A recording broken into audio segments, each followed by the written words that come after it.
April 7th, 2026, TMZ receives a ransom note. 2 words stop everyone cold. I know she's dead. 66 days. That is how long Nancy Guthrie has been missing. 66 days of FBI searches, helicopter flyovers, tens of thousands of tips, a $1.2 million reward, and 0 answers. And now this, a note that doesn't just claim to know where she is. It claims she is already gone. The sender demands cryptocurrency in exchange for information about Nancy Guthrie's alleged abductors. News Nation. But here is what makes this note different from every single one before it. This is the first message to reference a specific location, claiming the writer saw Nancy Guthrie in Sonora, Mexico. And it is the first time the sender has stated that she is now dead. The Sunday Guardian, too, claims. One note, a nation holding its breath. And here is what makes it even more brutal in its timing. The note arrived the same day Savannah Guthrie returned to her anchor desk at the Today Show for the first time in over 2 months. Newsweek the same morning, the same hour. While Savannah was sitting under studio lights thanking viewers for their prayers, someone was sending a message to TMZ saying her mother was dead and had been taken across the border into Mexico. Whether that timing was intentional or coincidence, it tells you everything about the darkness at the center of this case. Let's go back to the beginning, because to understand how we got here, you need to understand exactly what happened and what didn't happen from the very first night Nancy Guthrie disappeared. On February 1st, 2026, Nancy Guthrie, the 84-year-old mother of NBC News journalist and Today co-anchor Savannah Guthrie, was reported missing from her home in the Catalina foothills, a suburb of Tucson, Arizona. Evidence recovered at the residence indicated she had been taken against her will, and Pima County Sheriff Chris Nanos stated that he believed she had been abducted. Wikipedia, but here is where it gets precise and unsettling. The last known moment Nancy Guthrie was inside her home has a timestamp, and that timestamp is chilling. Guthrie was last seen at her home in the Catalina foothills on the evening of Saturday, January 31st, 2026. She was dropped off by her son-in-law, Tommaso Tioni, at approximately 9:50 p.m. Wikipedia. She had spent the evening at her daughter Annie's house. Dinner, family time, the kind of ordinary Saturday night that nobody thinks twice about until they never see the person again. She walked inside. The garage door closed at 9:50 p.m. That was the last moment anyone confirmed she was safe. Then came the silence. Authorities say the home's doorbell camera disconnected at 1:47 a.m. and Guthrie's pacemaker app lost contact with her phone at 2:28 a.m. Lawyer Harold. Think about that for a second. Her pacemaker, a device implanted in her chest to keep her heart beating, stopped communicating with her phone at 2:28 in the morning.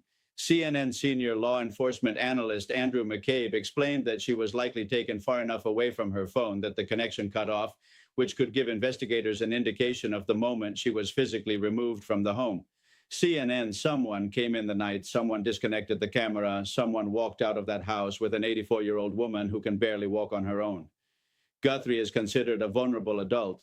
She has difficulty walking, has a pacemaker, and requires daily medication for a heart condition. News Nation. She didn't just need her medication for comfort, she needed it to survive. And whoever took her knew that. They took her anyway. The next morning, Guthrie did not arrive for a scheduled live stream of a church service, prompting concern.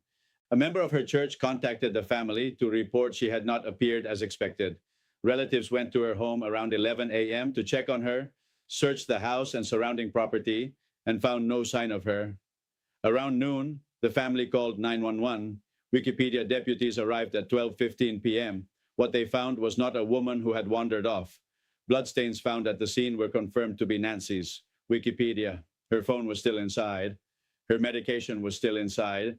Everything she needed to live was left behind. Sheriff Nanos made it clear almost immediately, and this was not a missing person case. This was a kidnapping. Now the country woke up to something it wasn't prepared for. President Trump called Savannah Guthrie directly and posted on social media that he was directing all federal law enforcement to be at the family's and local law enforcement's complete disposal immediately, CNN. The FBI moved in, the reward money started stacking. The FBI is offering up to $100,000 for information leading to Guthrie's recovery or the arrest and conviction of anyone involved in her disappearance. News Nation. The family separately announced their own reward. Savannah Guthrie announced a $1 million private family reward for information leading to Nancy Guthrie's recovery. along with a $500,000 donation to the National Center for Missing and Exploited Children. Yahoo! The total reward pool climbed past $1.2 million. Still nothing.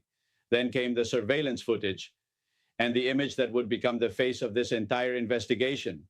On February 12th, authorities released details about the suspected kidnapper's appearance based on footage: an estimated height of 5 feet 9 to 5 feet 10 inches, an average build, a black mustache, and a distinctive 25-liter Ozark Trail hiker pack backpack.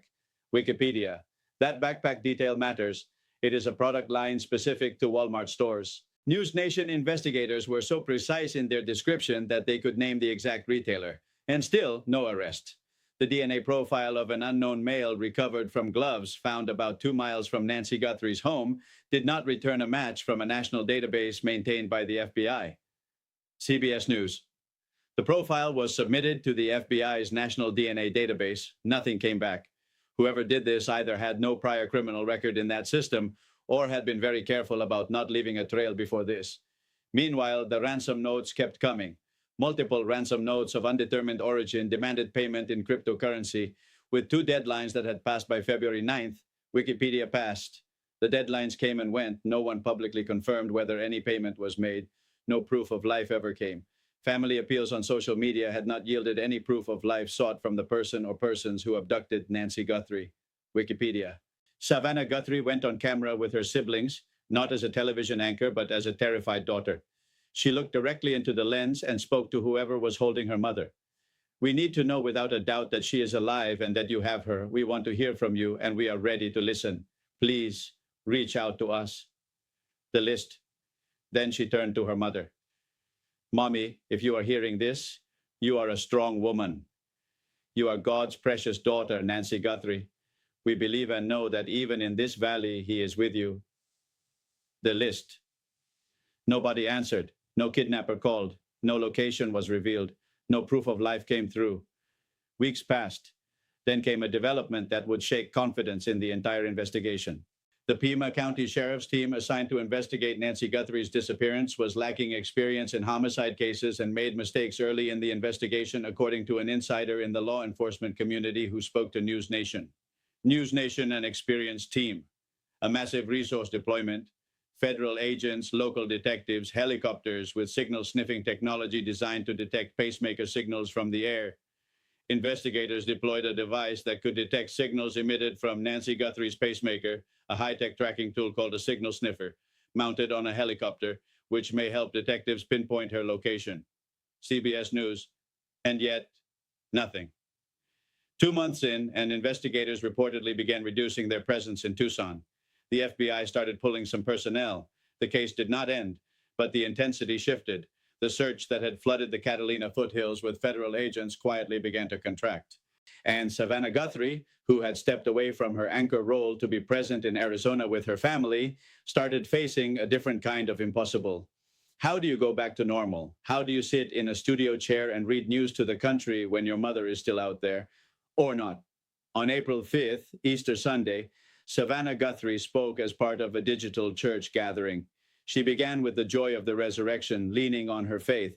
But then she said something that broke through every professional wall she had built. "Standing here today, I have to tell you there are moments in which that promise seems irretrievably far away, when life itself seems far harder than death. These moments of deep disappointment with God, the feeling of utter abandonment." The list. A woman who has anchored every major news event of the last decade, standing at a pulpit on Easter Sunday, confessing she felt abandoned by God because her mother was gone and nobody could find her. Then Monday came, April 7th. Savannah Guthrie returned to the Today Show anchor desk. "These signs are so beautiful. You guys have been so beautiful," she said on air. "I received so many letters, so much kindness to me and my whole family. We feel it. We feel your prayers. So thank you so much." Newsweek, and at that exact moment, on that same morning, TMZ was opening an email. The note is the first to reference a specific location, claiming the writer saw Nancy Guthrie in Sonora, Mexico, and it is the first time the sender has stated that Guthrie is now dead. The writer also criticized the FBI, stating the agency had wasted millions on the search effort because they refused to pay for information, and said the FBI was arrogant for dismissing the sender as a scam. News Nation, two separate notes, actually. Harvey Levin of TMZ revealed both. The first note claimed that Nancy Guthrie is dead. The second note states, I saw her alive with them in the state of Sonora, Mexico. ABC 45. So the notes contradict each other, or they describe a sequence. She was alive in Sonora, Mexico, and now the same person is saying she is dead. Sonora, Mexico. That is the state that shares a direct border with Arizona. Tucson sits roughly 60 miles from that border. If someone took Nancy Guthrie and drove south in the early morning hours of February 1st, they could have crossed into Mexico before dawn, before anyone even knew she was missing, before anyone called 911, before the FBI was called, before the reward was announced, before any of it. Nancy Guthrie's husband, Charles, died at age 49 during a mining exploration trip in Mexico in 1988, Wikipedia. And now, nearly 4 decades later, the state of Sonora, Mexico appears in connection with her name again, this time in a ransom note claiming she was taken there against her will. The FBI has not confirmed any of this. The FBI has not confirmed the legitimacy of any of the ransom notes, nor has the agency publicly said whether the Guthrie family was in touch with the alleged kidnappers. News Nation. But law enforcement isn't dismissing it either.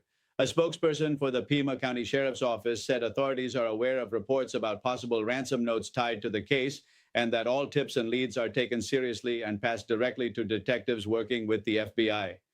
Newsweek TMZ forwarded the email to federal investigators. News Nation. Now here is the question that everyone is sitting with, and nobody has answered. Who is the sender?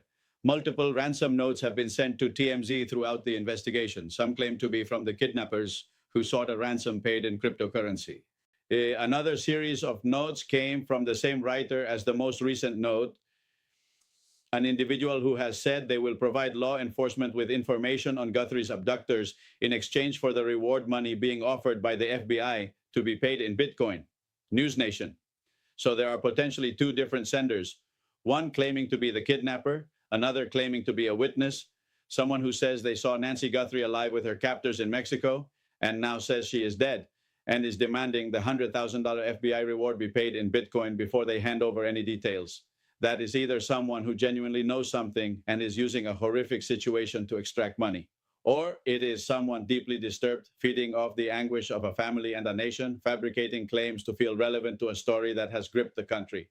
Former FBI agent Jennifer Coffin Daffer stated on social media that the fact this note was sent on the day Savannah returned to work shows what a sick creature the sender is, whether they know where Nancy is or they do not.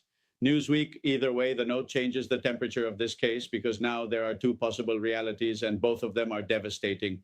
Either Nancy Guthrie is dead and has been dead for weeks in a foreign country where the investigation has limited reach, or Nancy Guthrie is alive and someone who knows where she is holding that information hostage behind a Bitcoin demand while an 84-year-old woman with a heart condition and no medication waits. Both of those realities end in the same place. A family that still does not have answers. A daughter who went back to work on Monday morning because she has to keep living, because that is what you do when the alternative is sitting in the silence of a 2-month disappearance with no resolution. And here is what you need to understand about the Sonora claim. Expert opinions on this case have been building toward this possibility for weeks. A veteran law enforcement officer previously stated that Nancy Guthrie was likely brought to Mexico by her kidnappers and may have died during that trip. Lawyer Harold.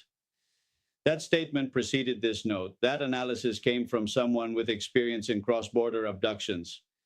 And now a ransom note is saying exactly that. Sonora, Mexico, and she is dead. 66 days of searching, 0 arrests, no suspects publicly named, no proof of life, a $1.2 million reward still unclaimed.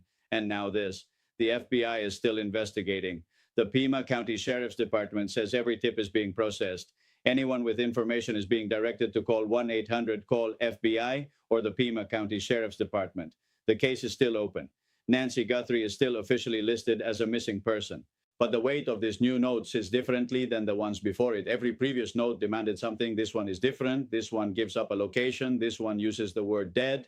This one attacks the FBI for not listening sooner. And it arrives on the specific day Savannah Guthrie walks back into that studio. That timing is not random. Whoever sent this note was watching. They knew the date. They knew the moment. They sent it to land as hard as possible on a day when the whole country would be paying attention to Savannah Guthrie's return. and it landed. Nancy Guthrie left for church and never arrived. Her pacemaker went silent at 2:28 in the morning. Her blood was on the front porch. Her medication sat on the counter. Her phone stayed behind. Her children pleaded on camera. Her daughter stood at a pulpit on Easter Sunday and told God she felt abandoned. And on the morning Savannah Guthrie finally sat back in her anchor chair, a note arrived saying her mother was already gone. This case is not over. The FBI is not done. The family is not done. But today, April 7th, 2026, this case moved into darker territory than it has ever entered before. If you know anything and anything at all about Nancy Guthrie, about Sonora, Mexico, about the person in that surveillance footage with the Ozark Trail backpack and the black mustache, call 1-800-CALL-FBI right now. The reward is still active. The family is still waiting. And somewhere out there, someone knows the truth.